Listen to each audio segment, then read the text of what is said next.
So let's say that I am a drug company and I've come up with a medicine that I think will help folks with diabetes. And in particular, I think it will help reduce their hemoglobin A1C levels. And for those of you who aren't familiar with what hemoglobin A1C is, I encourage you, we have a video on that on Khan Academy. But the general idea is if you have high blood sugar over roughly a 3-month period of time, high blood sugar, and I could say high average blood sugar, you're going to have a high A1C, a high hemoglobin A1C level. And if you have a low average blood sugar over roughly a 3-month time, you're going to have a lower hemoglobin A1C. So if taking the pill seems to lower folks' A1C levels more than is likely to happen due to randomly or due to other variables, well, then that means that your new pill might be effective at controlling folks' diabetes. So in this situation, what we're trying to, when we're constructing an experiment to test this, we would say that whether or not you are taking the pill, this is the explanatory variable. Explanatory variable.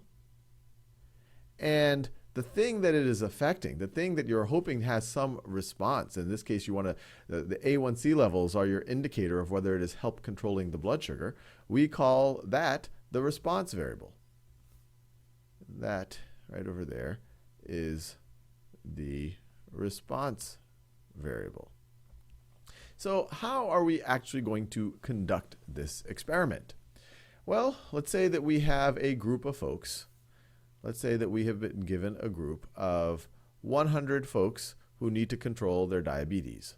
So 100 people here who need to control their diabetes. And we say, all right, well, let's take half of this group and put them into, I guess you could say, a treatment group, and another half and put them into a control group, and see if the treatment group, the one that actually gets my pill, is going to improve their A1C levels in a way that seems like it would not be just random chance. So let's do that. So we're going to have a control group. So this is my control group, control, and this is the treatment group. This is the treatment group. And you might say, okay, we'll just give these folks, the treatment group, the pill, and then we won't give the pill that I created to the control group. But that might introduce a psychological aspect that, you know, maybe the benefit of the pill is just people feeling, hey, I'm taking something that'll control my diabetes. Maybe that psychologically affects their blood sugar in some way, and this is actually possible. Maybe it makes them act healthier in certain ways. Maybe that makes them act unhealthier in certain ways because they're like, oh, I have a pill to control my diabetes, my blood sugar. I can go eat more sweets now, and it'll control it.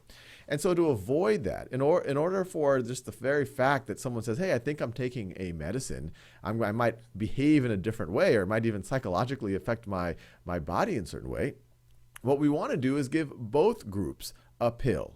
And we want to do it in a way that neither group knows which pill they're getting.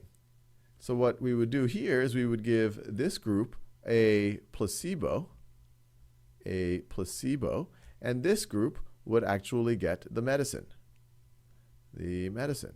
But those pills should look the same, and people should not know which group they are in. And that is when we do that, that is a blind experiment. Now, you might have heard about double-blind experiments. Well, that would be the case where not only do people not know which group they're in, but even their physician or the person who's administering the experiment, they don't know which one they're giving. They don't know if they're giving the placebo or the actual medicine to the group. So let's say we want to do that. So we could do double-blind experiment. So even the person giving the pill doesn't know which pill they're giving. And you might say, well, why is that important?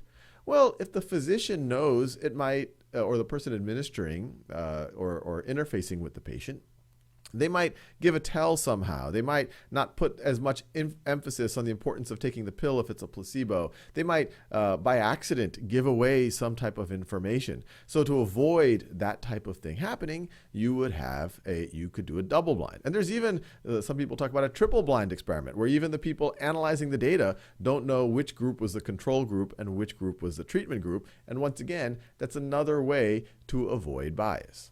So now that we've kind of figured out, we have a control group, we have a treatment group, we're using A1C as our response variable, so we would want to measure folks' A1C levels, their hemoglobin A1C levels, before they get either the placebo or the medicine.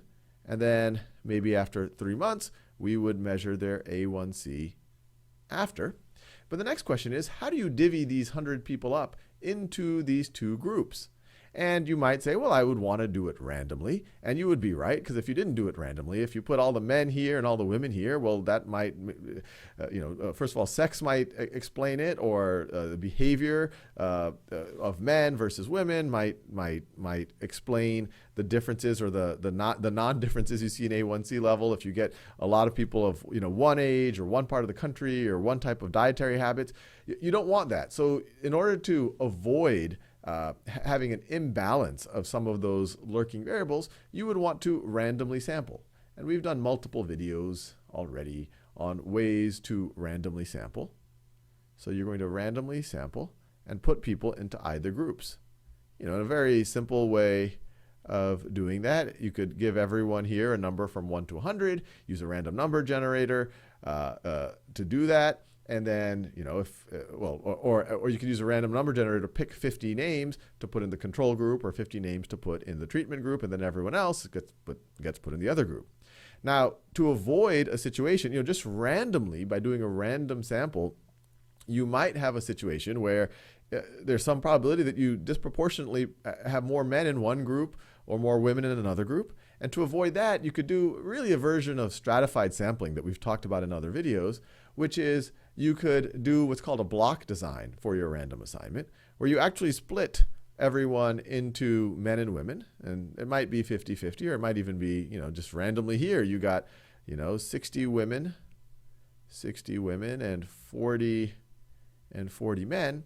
And what you do here is you say, okay, let's randomly take 30 of these women and put them in the control group, and 30 of the women and put them in the treatment group. And let's put randomly 20 of the men in the control group and 20 of the men in the treatment group. And that way, someone's sex is less likely to introduce bias into what actually happens here. So once again, doing this is called a block design, really a version of stratified sampling. Block design. And there might be other lurking variables that you want to make sure it doesn't just show up here randomly. And so you might want to, there's other ways of randomly assigning. Now, once you do this, you see what was the change in A1C. If you see that, hey, the change in A1C, well, one, if you see there's no difference in A1C levels between these two groups, and you're like, hey, there's a good probability that my pill does nothing. And once again, it's all about probabilities. There's some chance that you were just unlucky, and it might be a very small chance, and that's why you want to do this with a good number of people. And as we forward our statistics understandings, we will better understand at what threshold levels do we think the probability is high or low enough for us to really feel good about our findings. But let's say that you do see an improvement. You need to think about, is that improvement, could that have happened due to random chance, or is it very unlikely that that happened due purely to random chance? And if it was very unlikely that it happened due purely to random chance, then you would feel pretty good, and other people, when you publish the results, would feel pretty good about your medicine. Now, even then, science is not done. No one will say that they're 100% sure that your medicine is good. There still might have been some lurking variables that that our experiment did not properly adjust for, that just when we even did this block design, we might have disproportionately gotten randomly older people in one of the groups or the other, or people from one part of the country in one group or another. So there's always things to think about. And the most important thing to think about, even if you did this as good as you could, you still, some random chance might have given you a false positive or you got good results even though it was random, or a false negative. You got bad results even though it was actually random.